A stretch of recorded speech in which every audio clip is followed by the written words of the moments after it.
Si, après s'être né de nouveau, certains chrétiens peinent encore à manifester la puissance et la bonté de Dieu au grand bonheur du corps de Christ, un nouveau jour semble se lever. Après plusieurs années d'impuissance, quand bien même que l'identité en Christ nous la confère, la puissance se revigore peu à peu dans le rang des fidèles des églises de l'Assemblée de Dieu, Temple Bethléem de Porto Novo, réunis assez nombreux ce dimanche 21 juillet 2019 dans le but de sacrifier à la tradition. Ceux-ci ont eu droit de la part du Seigneur par le canal de son serviteur Alessandro Tosa à un message puissant axé sur la puissance et la bénédiction de Dieu. Tiré du livre de Psaume au chapitre 29, ce message vient témoigner de ce que Dieu donne de la puissance et la bénédiction à son peuple. Cependant, cette puissance, selon Alessandro Tosa, se manifeste de trois manières différentes, à savoir la suprématie de Dieu sur les anges, sur les forces naturelles et sur les hommes.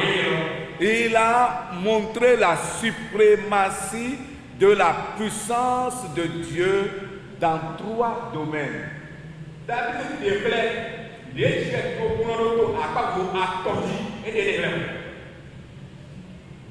La suprématie de Dieu, de la puissance de Dieu dans trois domaines. Le premier domaine, c'est la suprématie de Dieu sur les puissants anges dans le ciel. Sa suprématie sur les forces naturelles, les forces de la nature. Ça, c'est du verset 3 au verset 9. En ce qui concerne la force de Dieu, Alessandro Tosa explique dans son message que celle-ci est communiquée à l'homme sur deux aspects qu'il convient de noter, l'aspect physique et spirituel. La puissance à laquelle les forces de la nature ne tiennent pas, la puissance que même les hommes ne peuvent pas avoir, la Bible dit que Dieu la met à la disposition de son peuple. Gloire à Dieu. Il dit Dieu donne la force à son peuple. Vous êtes en éveil? Vous êtes en éveil? Dieu donne la force à son peuple. Gloire à Dieu. Dieu donne la force à son peuple.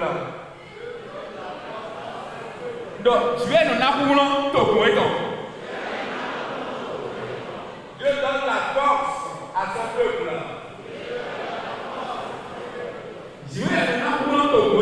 Alléluia. Cette puissance, il dit l'infinie grandeur de la puissance de Dieu. Dieu donne à son peuple. Dieu la mise à la disposition de son peuple. Et quand on parle de la force, je peux trouver deux domaines dans lesquels Dieu donne la force. Le premier domaine, c'est la force physique. La force physique. Dieu donne la force physique à son peuple. Dieu donne la force physique à son peuple. Gloire à Dieu. Parfois, lorsque je vais au village, et je vois les gens, de mon âge, ou bien même les gens qui n'ont même pas mon âge et qui sont petits frères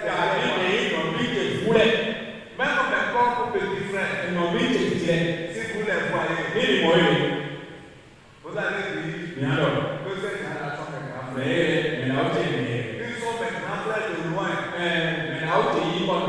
Parce que simplement, ils ont vieilli. Sans traverser la frontière des cœurs de chacun des fidèles, on peut se convaincre de ce que le message a rencontré des cœurs fertiles, car ce culte s'est soldé par des prières de réclamation de la puissance et de la bénédiction de Dieu, des choses importantes pour une vie chrétienne victorieuse. Fini le message, les yeux sont désormais tournés vers le dimanche 28 juillet 2019 pour un autre message.